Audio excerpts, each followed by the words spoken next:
32,000 প্রাথমিক শিক্ষকের চাকরি নিয়ে আবারও সুপ্রিম কোর্টে মামলা হলো, দায়ের হলো এসএলপি। কিছুদিন আগে কলকাতা হাইকোর্টের নির্দেশে স্বস্তি পেলেও আবারও অস্বস্তির পরিবেশ তৈরি হলো শিক্ষকদের। কি হয়েছে? সুপ্রিম কোর্টে আবার নতুন করে মামলা হয়েছে।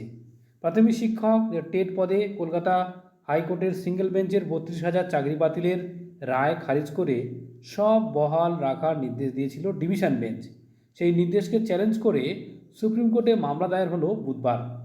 মূল মামলাকারীদের তরফে এসএলপি দায়ের করে অভিযোগ করা হয়েছে, দুর্নীতি করে পাওয়া চাকরি মানবিকতার অজুহাতে বজায় রেখেছে হাইকোর্টের ডিভিশন বেঞ্চ।